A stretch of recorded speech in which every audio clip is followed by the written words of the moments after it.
Hey guys, I'm over back and welcome to day 2 in the life of the Google Pixel 8. Has been a long time coming after I finished wrapping up the iPhone 15 Pro Max video series. So today I began my day at 9 p.m. Currently recording this video on the Pixel 8 as well, and so far me using the camera on this phone. Video recording has been excellent. But before jumping to day 2, just want to give a shout out to my partner Mint Mobile. So for a limited time, you get $15 a month for unlimited plan. So make sure to sign up in the description below before the end of the month. Okay, so going back to day 2, I unplugged my phone at 9 p.m. after charging it to 100%. 2 hours later, the phone was just idle. During that time, it dropped 4%.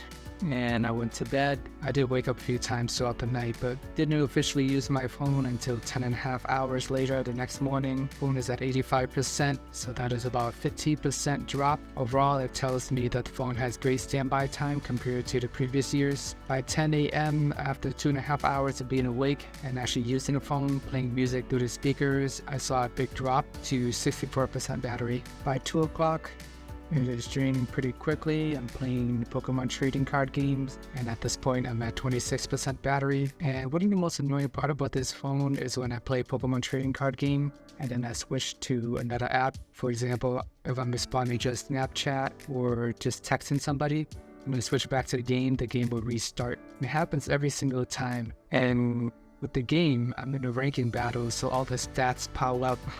All your wins and losses, everything adds up. You move up in the rankings, or you move down the rankings if you lose a battle. And I lost at least 5 to 7 battles because the game restarted every time I switched to another app.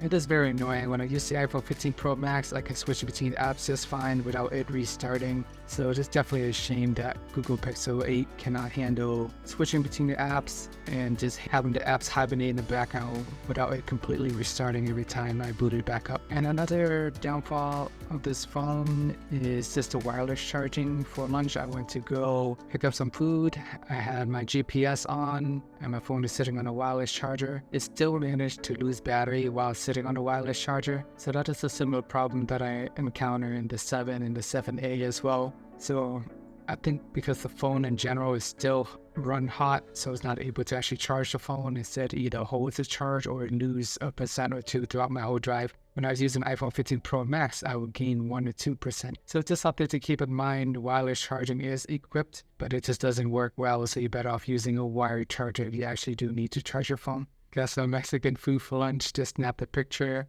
Ordered this through Uber Eats, and apparently you had to add meat. I didn't really read it carefully, so they literally just gave me bread and avocados. Slightly annoyed there, but it is what it is. I'll just gotta remember to read more carefully next time. So 4:47 p.m. phone time of death. 4:47 p.m. is the time of death, so overall battery life is pretty impressive, 20 hours. Half of them I was sleeping, the other half is me actually being awake and using the phone. So it is a tale of two tales. It has great standby time, so you don't necessarily need to charge it while you're sleeping if you don't want to, but subpar battery life when you're actually using it. So it's roughly 10 hours of battery when I was asleep and 10 hours of battery when I was awake. So screen on time and actually using the phone, the battery life is about a fraction of what the iPhone 15 Pro Max has to offer.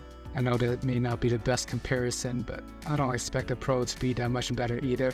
Maybe it'll add like 1 to 4 hours, but it's not going to be anywhere close to a day and a half of battery life on the iPhone 15 Pro Max. I can pretty much guarantee that. But if you're a light user, you don't touch your phone a lot, the Pixel 8 might work out well for you. It is still a big improvement over the 7 last year. When at the 7, the standby time was poor as well, but at least it is making some progress this year. But just like overall, that it is a very light phone.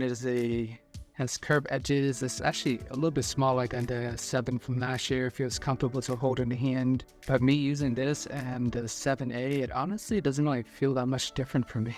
Just performance-wise, regular day usage.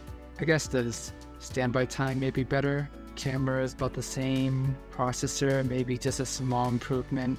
Although this year with the Pixel 8, you're gonna get 7 years of software support, which is incredible. Yeah, 7 years of software support, which is incredible. So you plan to keep these phones for a long run. At least Google is supporting it for now if the Pixel 8 stick around long enough by then. And they introduced some new AI photo editing tools, but I find that most of them don't really work that well. They're kind of gimmicky. Even in that group photo mode where you're taking a whole bunch of photos at once, you can potentially swap people's faces if someone's blinking or not smiling. I find that when I actually use that, the picture looks distorted. The background doesn't really blend in that well. You see like weird marks in the back. So not everything works perfectly. So that's just similar experience of Magic Eraser. You can erase things on the video demo that they show. They always look good, but when you actually do it, nothing ever really works the way you expect it. It always leaves weird blotches. You got to go back and edit it more, and it's just requiring more work. And half the time when I want to use some of these tools, sometimes I want to use it, but Google doesn't really give you the option. So it's really up to Google to determine if they can even attempt to do it or not. So in some cases, when you go into photos and edit, you think you can make the picture less blurry. It doesn't always show up. Some photo it does, some doesn't. You think you can do the magic editor or even like the group face swap, and it doesn't work for every single picture. So those are some of the cool tools that it has, but when actually using it or attempting to use it, it's not really that user-friendly, and it's not available for every single photo. So it's just something to keep in mind. Those are like the new features that Google is pushing just to kind of differentiate the Pixel 8. But over time, these are all just AI cloud software tools. So it's going to eventually come to the 7 and the previous models as well. Google is just extending the time a little bit just to incentivize people to buy the Pixel 8. Alright guys, so this wraps up day 2 in life with this phone. I just want to give you some of my initial thoughts and impression as I'm using it. Overall, it's been okay. Not really life-changing. I got my 7A on the side. It doesn't really feel that different. I mean, the camera bar does stick out more, so when I'm holding it without a case, I do feel my finger rubbing against the back on the visor. So here and there, you do graze it. I notice it sometimes bothers me, sometimes it doesn't. I'll keep you guys updated with how this journey goes. Let me know if you have your thoughts, questions, any comparison you want me to make with the previous models or the iPhones or anything like that. Thank you for watching. Please check out my final review of the iPhone 15 Pro Max if you haven't already. Or check out my day 1 in life with this phone. Thank you for watching and see you guys in the next video.